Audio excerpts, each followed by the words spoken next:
thank everyone for being here, firstly and foremost. And I'm here to announce the presenter for today. We're in for a treat. He's the Deputy CTO of OT and IoT for Tenable, and his presentation will be on the 5 essentials of a solid OT at ICS security program for critical infrastructure sectors. And to give you a little bit of insight on what the presentation will be about, unlike industries where service interruptions can cause mostly minor inconveniences, the impact on an attack on critical infrastructure can have devastating effects that should be avoided at all costs.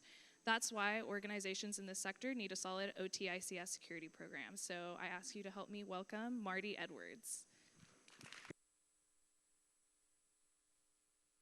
Awesome, thank you. Okay, so kind of like church, right? Everybody is in the back. There's some people at the front. It's all good. We don't mind. Good morning.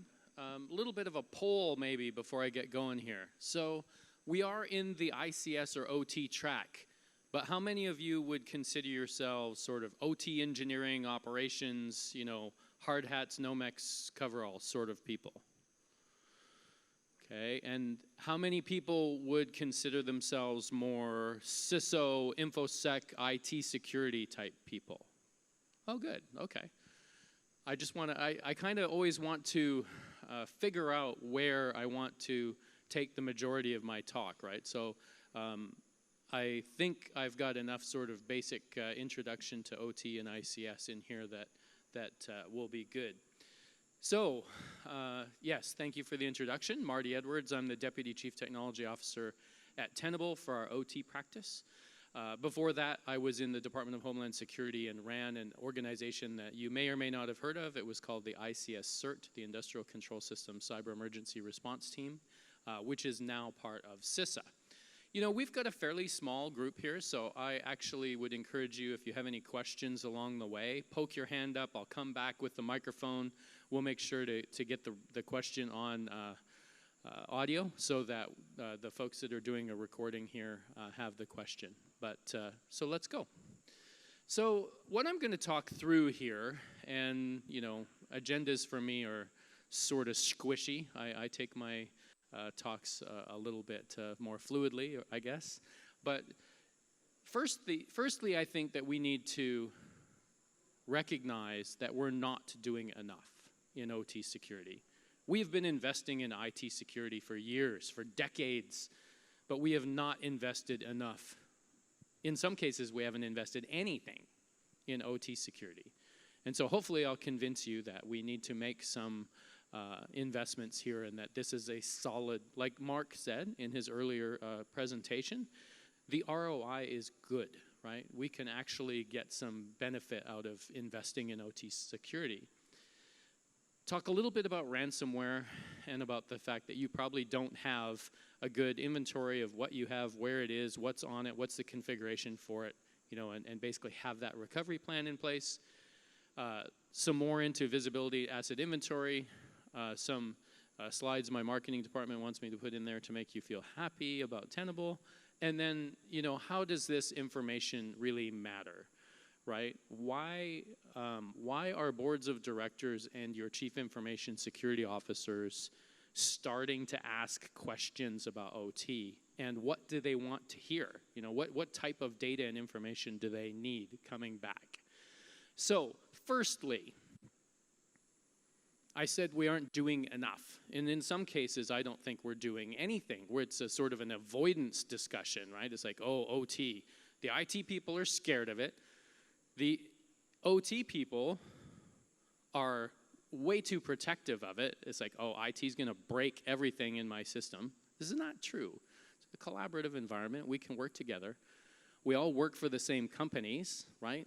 Our goal is to provide shareholder value, customer value, safe, reliable product, you know, whatever the goals of your companies are. Doesn't matter which department or division you work in, you have the same objectives or the same goals, right? Okay. I'm not going to talk about the threat landscape almost at all here. I think everybody can recognize, if you read the headlines on your daily, you know, sort of news feed or search engine, that there is a ton of security incidents that are going on within or very closely adjacent to the operational technology space. I mean, if you were in Mark's keynote earlier, I mean, he's talking about things like Clorox and Johnson Controls, and even the casino, the MGM series of attacks. Operational technology all plays a part there. Did they brick a PLC? Yeah, probably not. But when the elevators don't work in the casino, or you can't get in or out of your room, that's OT or at least IoT, right? These are all systems that we rely upon and depend upon. And the pace of the attacks has not decreased at all. So if you're trying to sell this to your boardroom, I don't think you're going to have a hard time coming up with industry-specific examples of why you should be concerned about the threat to these environments or to these systems. For me, and I think for most of the statistics or the news that's out there, criminal ransomware is absolutely the #1 issue across the board. Yeah, if you're running critical infrastructure in Israel right now or in Ukraine right now, there's some APT actors that probably are taking a pretty good look at you. But most of us don't have to worry about that too much, unless we're in the defense industrial base or in some very specific sectors, right? You all have to worry about criminal ransomware, right? And I'm very careful to always use the term criminal when I talk about ransomware, because this is crime, it's organized crime, and it's big, right? It's huge. This is a huge area for exploitation and money making. And I believe that the production-oriented environments that are our OT environments are a very juicy target. Oh, Art, my friend. I can be done now. I have Art and Mark in the room, so.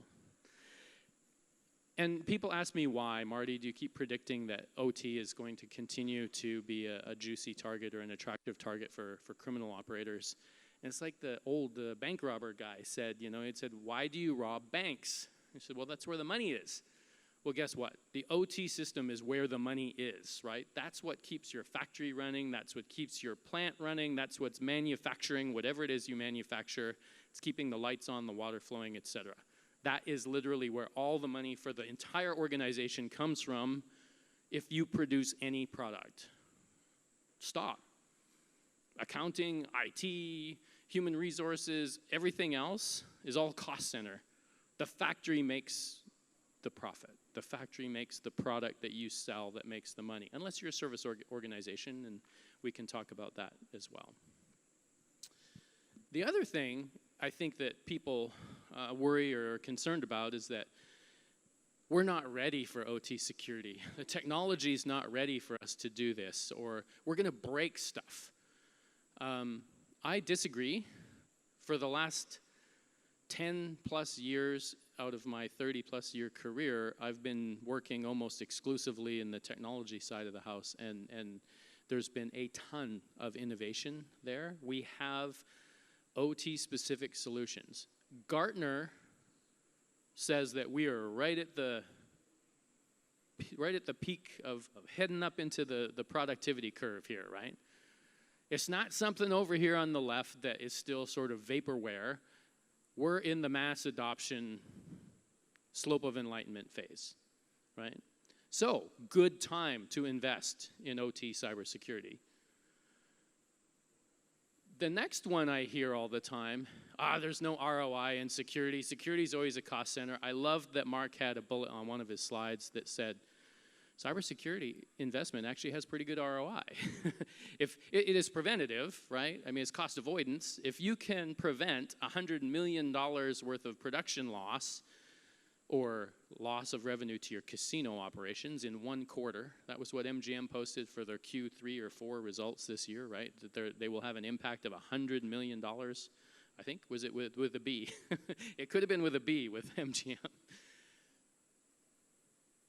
So my pitch, we've been, and if you're mostly IT people, you might not like this kind of discussion, but I believe if you go out and you go to any one of the vendors here including us, and you want to invest in some additional security feature for your information technology security, your enterprise security. It's like squeezing that last drop of juice out of the lemon, right? You have so many tools, you've made so much investment on the IT side, that we're starting to hit that point of diminishing returns on how much money you put into your IT system, right? Which is a big point of discussion with our customers. They're talking about vendor consolidation. They want less tools, not more tools. They want the tools to do more. OT isn't anywhere close to there yet. So any investment that you put into OT is going to be here over in this most productive quadrant. I don't care what the investment is, just spend something in OT security, and my belief is that you will get far more bang for the buck than you will trying to invest in IT security. Now, there's specifics in niche cases, and this is sort of a generalization, but you get the point. We're underinvested in this space. We need to invest more. Okay. Number 2. Remember I talked about ransomware, right? So I sell, or we sell, visibility, discovery, asset inventory, asset management, vulnerability management, identity, cloud security, all that kind of good stuff. We're not a backup and recovery company. I'm not an incident response company. You don't put me on retainer to come and respond to your incidents. But I had to put this in here, right? You have to go back up your assets, okay? And this means everything. And in OT, this isn't really OT specific, but in OT, there's some weird assets out there, right? So who has the, 5¼ inch floppy drives, floppy disks that have the Honeywell, TDC 3000 software on them that you need because somebody bricked the engineering workstation and that's the only removable media it still has on it. Don't laugh. There's still systems out. I'm a VAX VMS guy. I know for a fact some of our most critical infrastructure is still running on DEC alphas, right? Remember the old TK50 tapes? Gray boxes. Where are those tapes? Where are those backups? And where is the engineer that knows how to install it or recover it? Most of those people we've laid off, or they've retired, right? I mean, I maintained stuff. I was in pulp and paper primarily before I came into security. We had stuff that there was only one human being alive that knew how to make that particular computer work. Now, that's a whole other conversation about risk, that why we have allowed that kind of risk to sort of accumulate in these systems, I have no idea, but we have. So it's not just a backup of whatever you've got on your cloud servers or in your IT department. It's what are the settings on that controller board? Jumpers, like where are the jumpers and the switches? What are the settings for those? Everything, back it all up. Now that you've backed it all up, you're exercising those backups, right? So you found that disk. Well, is it good? Is the disk drive still good? I need to send it out to get the heads aligned. Yes, you had to do that in old floppy drives, right? Actually do alignments on them. Have you done that? You better have a recovery plan in place where you actually test these things in an offline environment, hopefully. So you've got a digital twin or a mimic of your system that you can exercise these things in and train your people for how to respond, right? And then once you've got through that phase and you're comfortable with your emergency response planning, now we can start to talk about what do we do on a continuous sort of day-to-day basis to evaluate and monitor these environments. Okay. Visibility. So I have a little bit of a disagreement with some of my peers in this industry. It seems that a lot of us ran out and we want to do red team pen testing, threat hunting. We want to do all this stuff that I my old friend Mike Asante and Tim Roxy would say, the right of boom stuff, post-incident, right? So they go and spend a bunch of money on all of that kind of stuff. I think that's upside down, because when I was in DHS and we would respond to an incident, every single time my people would come back and they'd go, we spent 90% of that effort just reverse engineering what the network's topography was, how the devices were configured, where their assets were, how their segmentation worked, how their firewalls were configured. They spent the majority of the incident building visibility into the system so that they would know where to go look for the attacker. They would know where to go look to mitigate or remediate. So I maintain that's all good. It's all good. You should have an incident response plan. You should have people on retainer. You should be doing threat hunting. You should be doing red teaming. You should be doing all that. But it's like Monopoly, right? Do not pass go. Do not collect $200. Start over here on the inventory piece first, the visibility piece first. CISA seems to agree with me. The number one recommendation in the cyber performance goals, asset inventory. Maintain a regularly updated inventory, including OT. CISA also, in January of 2023, put out a binding operational directive ordering all executive branch departments and agencies to do exactly that. Go out and inventory their assets, including OT, right? If you don't know what you have, you can't defend it. And in the old days, we would run around with a clipboard and open cabinets and write down part numbers and stuff like that. Yeah, that doesn't cut it either. It might have cut it 3 years ago when you were trying to file a NERC report with Marty 10 years ago, but it doesn't cut it anymore, because when the next threat comes out, when the next vulnerability comes out, and your CISO or your board of directors asks you, are we impacted? Your answer better not be, I don't know. Your answer better be, oh, I saw that come in last night on one of the threat feeds or intelligence feeds we had from like the CISA JCDC. I pulled that report. We have 847 of those devices. Here's my mitigation plan for how we're going to mitigate impact to our organization, which doesn't mean patching, by the way, in OT in a lot of cases. Now, Tenable. Asset inventory, vulnerability management, that's our bread and butter on the IT side of the house. In OT, it's not so easy, right? Some of these assets are completely dormant.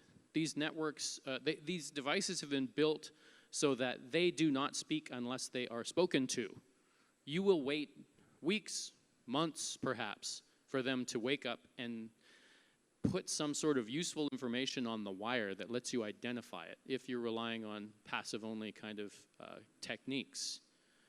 The other thing that I'm going to start to plant a seed for, and this also will probably upset some of my hardcore OT people, our OT environments look more like IT environments all the time. There's more and more and more and more and more IT stuff inside that OT network than there is hardcore OT stuff, right? And Mark's kind of getting squeegee over there, but it's okay. It's okay. Hear me out. So, if you look at sort of the Purdue model, all of this stuff, wow, that's all looks like OT, right? We got controllers on field devices down in level 0 and level 1. We've got some supervisory and plant stuff, and then we have this, you know, the firewall in the middle that separates it, okay? Most of my OT people would say this is the OT-IT boundary, right? This is where the demarc lives between engineering and the IT shop. I'm going to postulate that, you know, in reality, this is actually a lot deeper than you think. Because all this stuff here, Windows workstations, Linux servers, cloud-based applications that have, you know, connections out to data aggregation devices. Now, okay, I'm going to put a disclaimer here. These devices still have OT functions that rely on the safety and reliability of your plant or your factory or whatever it is rely on. So you just can't kind of go reboot them willy-nilly, right? Because you're going to shut everything off. So there's OT considerations, but really the technology that's underpinning that is more looks like IT than it does OT. So how do you get this data out of these environments? One of our sales engineers pulled this piece together, and I thought that's actually brilliant. So we have a hybrid approach to how we do asset inventory in these environments.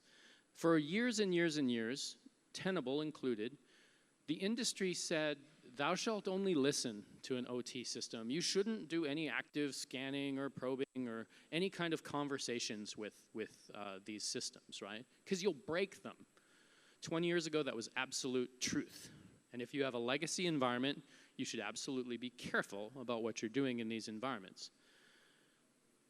However, the technology is advanced to the point where we now know how to speak the same language as these control systems, right? So if you have a Siemens environment, we can ask it questions using Siemens' own protocols or Rockwell's own protocols and get polite, well-structured, and well-formatted answers. This is not scanning for every known IP address that exists in the system. This is, we know you have Rockwell controllers. We know they're at these IP addresses. We're going to surgically ask them questions that can help us understand. The interesting thing from an economics perspective is that I have some of the biggest companies in the world as my customers. Global Fortune 10 companies, right? Huge, huge companies. The biggest cost for them in OT security implementation is not the OT security software suite or tooling that we're providing them. It's re-engineering and rebuilding their network to get all the coverage from SPAN, RSPAN, aggregators, taps, sensors, etc. In order to consume all of that data from a passive perspective, that is the biggest cost. So when we can come in and we can say, let's look at this. You don't necessarily have to have passive coverage of all of these networks, right? We just have to have coverage in some key ingress and egress points. And we can act, if we've got a routable path to the device, we can ask you these questions, right? And that is where sort of the project shifts from, this is not doable, we cannot make this work, to we might be able to make this work. Okay, now I'm going to talk a little bit more specifically about Tenable's offering, but this does apply to almost all of the OT cybersecurity companies in the room, right? So I believe this is kind of the mini 5. These are sort of the technical capabilities that I think you should be looking for when you're looking for a product to cover these environments. And the very first one was the visibility part, right? You absolutely need to have a system in place that can communicate with and ascertain the asset information. What software is installed on the box? What revision is it? What are the settings and configuration controls around it? No matter if it's an IT device, an OT device, an IoT device, you know, I tell my product teams all the time, I said, our customers, they couldn't care less what it's called. They don't care that it's IT, they don't care if it's OT, they don't care if it's IoT. They expect us to tell them what anything is that's on the wire, right? Anything that's connected to your network, you want us to tell you what it is, right? So for us specifically, what we've done is we acquired a company in 2019. The company was called Indigi. Their claim to fame was this active query capability that they could communicate specifically with industrial control system components in a safe and reliable way. We fused that together with Nessus, and we used Nessus to talk to the workstations, the IT stuff that lives on the OT side of the firewall, We use the specialized IT or ICS technology to talk to the controllers. We push that all together, right? So that you've got one database that has all of these assets in it for your OT environment. Second part, vulnerability management. This is another one of those controversial topics in OT. Because pure OT people will tell you, I don't care. I have to shut this whole plant down to install this new piece of firmware. I'll be able to do that in 2 years when we're doing a turnaround to replace the catalyst in this reactor. It's like, okay, that's your timeline. That's fair. But let's look at the risk. There's an egregious, hard-coded credentials or something like that in that controller. You should at least know, right? This is no longer stick your head in the sand like the ostrich. I'm really less concerned that your mitigation plan has to stretch out for a couple years, right? I'm more concerned that some of y'all really don't care that there's a vulnerability in that OT device. And I think you should know. And I think that should be part of your risk calculation, and you should be evaluating whether it is acceptable to wait for that downtime. And I'm telling you that in some cases, if you have a highly critical production line that has a highly critical set of vulnerabilities in it, you may find that people are willing to make the time to go in and mitigate that risk. Or you may have an accidental downtime. Oh, this plant tripped over here. Can we go do that? Well, we could have, but yeah, I'm not ready. Well, why aren't you ready? You knew about the vulnerability 6 months ago. You should have been ready to go and have that kit sitting on the shelf for any downtime that you could take advantage of to go in and make those changes or updates, right? So vulnerability management. I think you need to know, and I think you have to quantify those risks using the exact same math that you quantify the risks on the OT side or the IT side of the house, right? So you don't want to have a separate sort of scoring system. You want to be able to look at that in one spreadsheet, dashboard, whatever, so that you can sort of ascertain this risk versus this risk. Our outgoing chief officer actually used to say, he said, you know, our biggest competitor is Excel, because people have all of these tools. They pull all of these reports out of these tools, and then they squish it all together in Excel so they can make the pretty chart to hand to the chief information security officer. It's like, why? So our biggest competitor is Excel, apparently. We're moving to fix that. The third one, remember I talked about backups. In the OT space, the configuration of these devices, what they do and how they do it, and the instructions that they're given, that is crazy intellectual property. That's where the secret sauce is for your proprietary process that is not patented, that you protect through trade secrets and intellectual property protection, right? You better be monitoring that for malicious changes or even accidental changes, right? So when we implemented these capabilities to communicate with these devices in their own native language, we found that we could actually ask the device, can you send us your configuration? So we're no longer asking it only about what your firmware level is. We're saying, send us your ladder logic. Send us the actual configuration settings of the device. We snapshot that, and then we can run a diff on it over time. Two pretty powerful use cases there. The first is security-oriented, and it's insider threat. It's people that are tinkering with stuff when they shouldn't be, either maliciously or accidentally, and changing some sort of critical setting.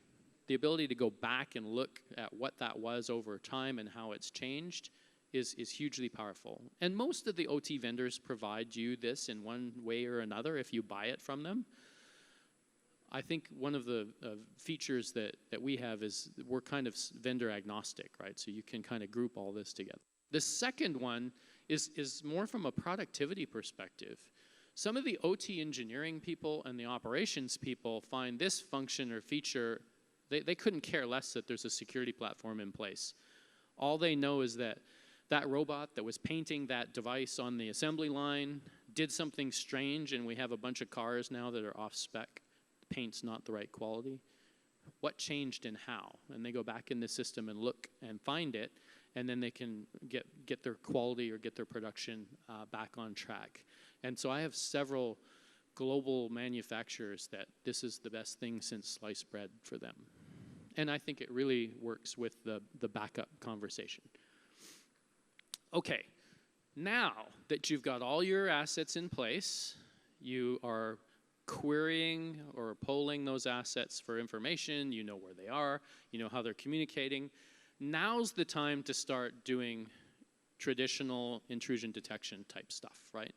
So if you are consuming all that data passively, you run it through a number of engines, we can tell you if there's known malware on the network. We can tell you if there's some sort of network anomaly, like, hey, you're only in Allen Bradley Rockwell shop here. Why are we seeing GE packets on this segment? That shouldn't be there, right? So kind of network health and hygiene. And this is where you start to break away from the hybrid model, and you need to have passive data coverage to be able to evaluate that, right? You have to have that passive data stream to be able to analyze the bits and bytes that are on the wire to see if there's a known malware signature there. It's just how it works. But you notice this is kind of towards the end, right? A lot of our customers, and I'm sure customers of other cybersecurity vendors as well, they start at that visibility and asset inventory end, and they don't actually try to deploy any of the threat detection, intrusion detection stuff until they're fairly far down the project and have a good feel for how their systems are segmented and everything, right? So you want to kind of crawl, walk, run. And then lastly, I believe that all of this doesn't really mean much unless that data is flowing to the right people in the right format at the right time. What I mean by that is I really don't think that you should be considering a standalone OT cybersecurity solution that's buried deep down inside of that segment that doesn't have any interconnectivity to other systems. I just talked about threat detection.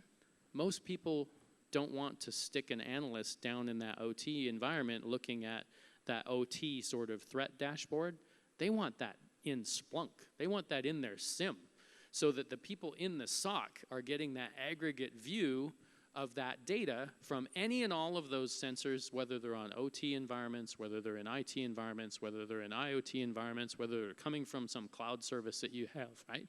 They want all of that data in the same place. The next big one that I see is people want to put workflow automation around all this, right? So you know a vulnerability exists. You want to be able to use a system like ServiceNow to be able to manage that ticket and follow that remediation from beginning to end. And so we have some ties in there that in some cases, if you have a vulnerability on a device, for example, a ticket gets created in ServiceNow and dispatched to a technician. That technician goes and does the work and then comes back and tries to close the ticket. We will actually go out and look at the device to see if that firmware level has changed. And if it hasn't changed, we won't let them close the ticket. It's like, yeah, no, you need to go check again because our data indicates that you're still running this older version. Or, oh, yep, it changed. Good on you. You can change. You can close the ticket.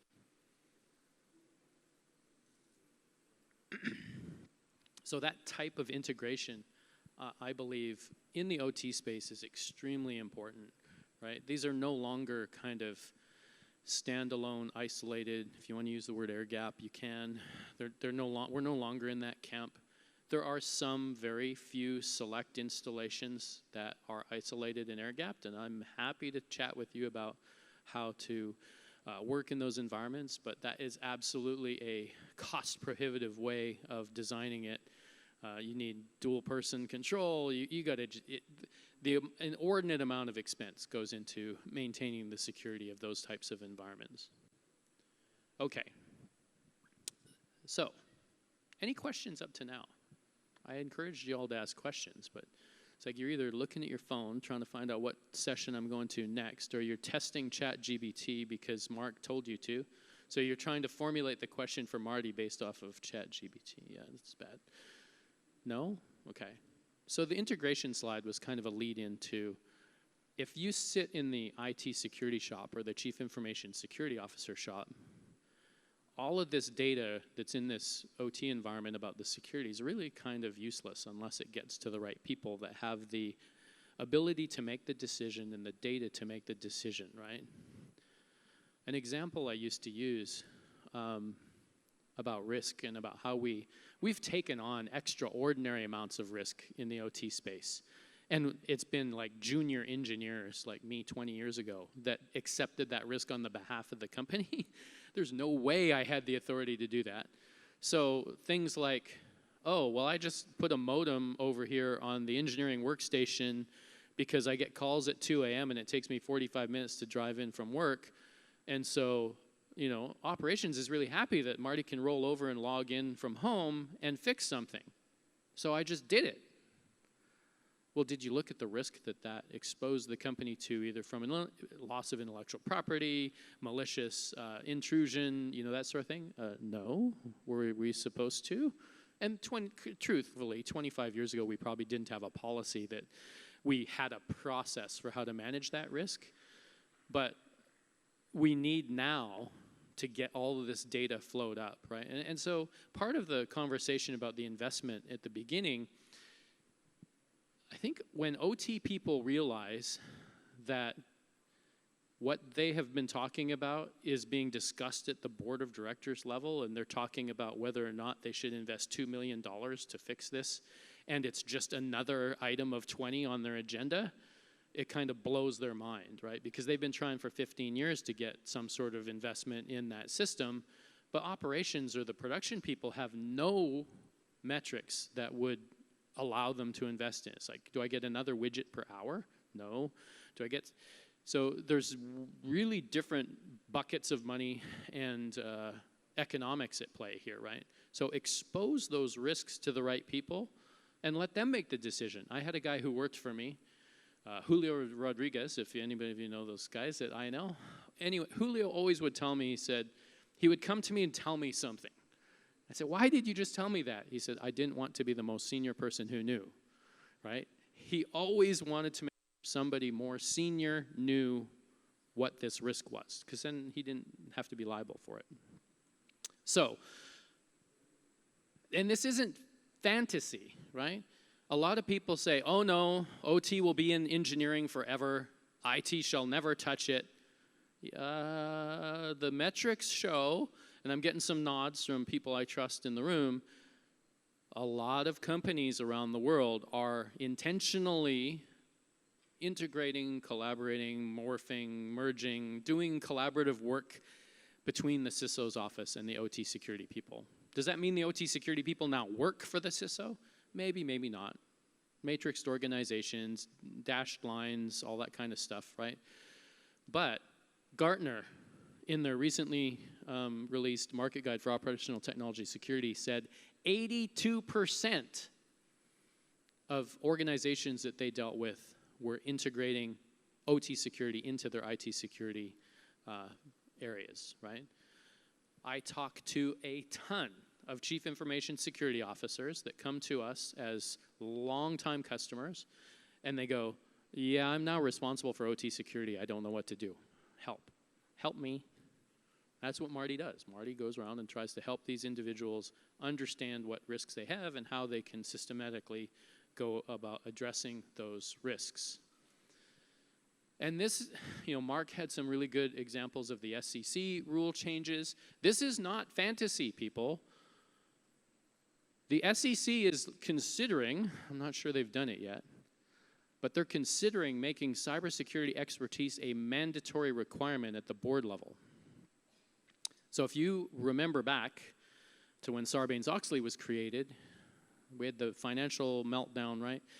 Enron, all that kind of stuff. The reason that happened is because we didn't have people who had accounting and financial acumen at the board level, right? It was sort of like the old guys club at the board of directors level. It really didn't. You weren't hired for your specific field of expertise to be on the board. You were hired because you played golf with the CEO. Now, they're coming around and they're specifically looking for people. So, great career opportunity. If you've got some OT expertise and some IT security expertise, there are a ton of board positions that are coming available or that companies are looking for people just like you to help them, guide them on this mission, right? And this is where those directors are going to ask, hey, I saw Rockwell publish this vulnerability in this suite of stuff. I know we use their tools. Where do we have this deployed? What is our mitigation plan to deal with this? And what's our exposure? What does this mean if the worst thing comes to happen, what does that mean from a risk perspective? So you better be prepared to have those discussions.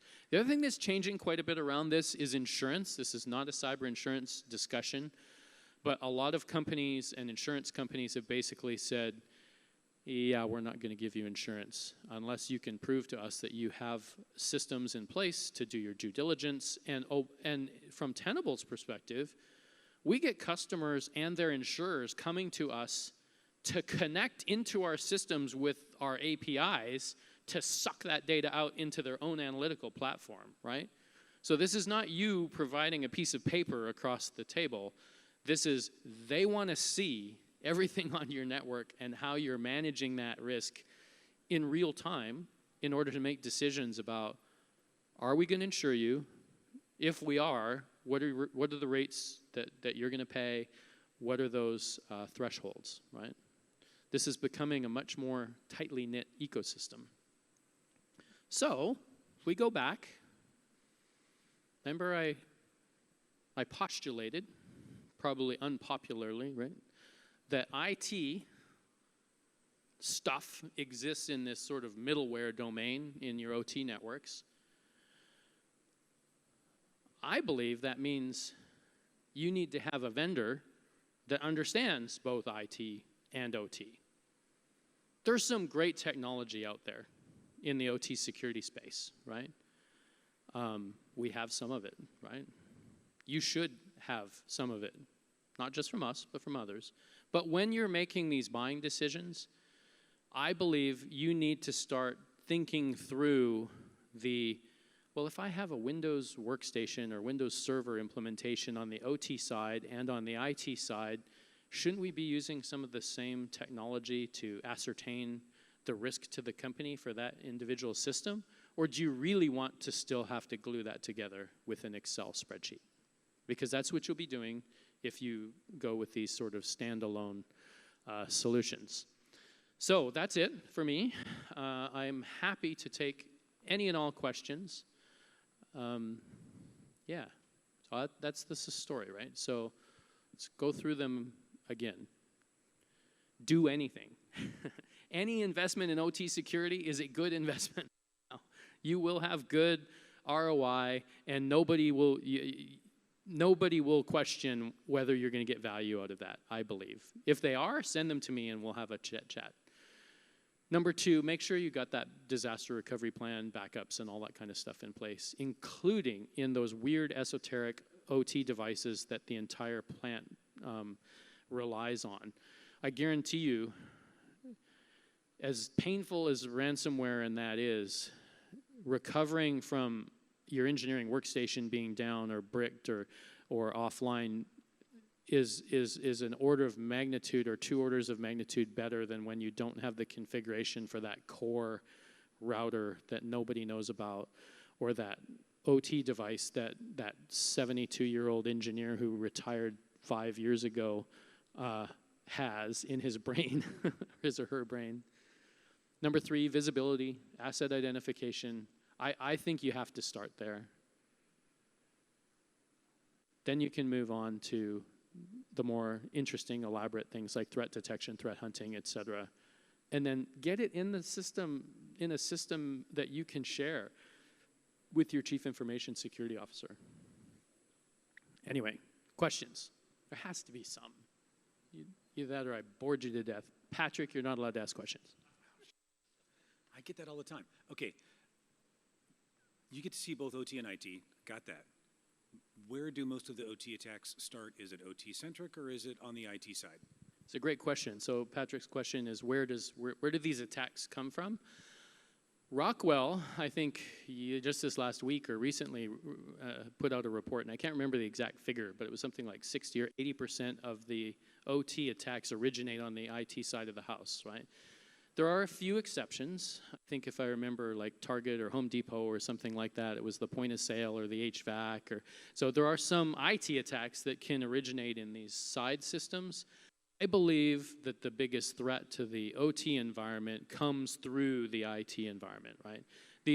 And Chris Mandiant, Google back there, is applauding that, so he's seen it all.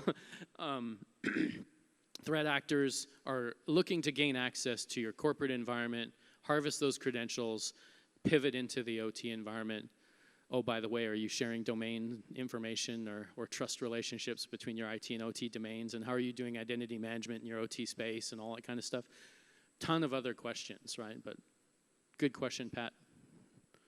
Ma'am. Thank you. I'm Dee Dee, former CISO for oil and gas companies, so this is kind of my sandbox. It's mostly a comment, also a call to action. While we're focusing on the tactical inside how IT and OT work together and convergence, it's also how we need to communicate and maintain relationship with the OEMs. Because the OEMs focusing on patches for functions but not security. They don't understand the security requirements from the owner's operator side. So I've been outspoken about having that close relationship, talk to each other, not over each other. Thank you. It's an absolutely crucial comment. So just kind of paraphrasing, the OEM vendors that supply the IT equipment or the OT equipment that's in this environment, they're releasing new versions all the time, but it's for functionality. It's like, oh, bigger, better, stronger, faster algorithm to control your level, right? You're their customer. Your requirements speak very loudly. And so I would encourage you to get a personal relationship with the chief product security officers in those OEMs. Push them, say, hey, this is important to us, and this is why it's important to us. And oh, by the way, if you don't fix this, you will no longer be important to us, kind of conversation. Great, great discussion. I'm out of time. Can I have one more question? I can have one more question. I saw Mark over here, but maybe I won't make it all the way to Mark. So Bill, Mark, who? Bill. Okay. Thanks, Marty. You've seen a lot of different sides of the fence from government, industry, asset owners and operators. What is your opinion of the current state of public-private partnership? And if a lot of things in critical infrastructure go boom, do the government flyway team still pack police tape for servers? Wow, there's a lot packed into that question. I think public-private partnership continues to improve, but at a glacial rate. So I think things like CISA's JCDC has an ICS specific group, for example. However, most of the time they're chasing things that have nothing to do with OT. It's like, so we need a little bit more focus there. Do the incident response teams still pack police tape? So I think you're alluding to the fact that when the FBI used to roll up to an intrusion, they would come up to the engineering workstation and they would string a big, yellow police line, do not cross, and said, we're going to shut this machine down, or we're going to take some live memory imaging, then we're going to shut it down, we're going to do a full set of images, et cetera, on it. And they're like, if you shut that box off, all the power to Houston goes off. Oh. So I think there's a little bit more education in the law enforcement community now that they will work with you to not do that. But we still have a tremendous way to go. I think that's the overarching comment that I'll make, is that we've made a ton of progress over the last 20 years, and I'm very proud of the community for the progress that we have made. We're still just scratching the surface. There's a ton more to do. Before they give me the hook, thank you very much. I'll be hanging around for 2 days, so if you see me, come ask me questions. Happy to sit and chat. Thank you for your attention.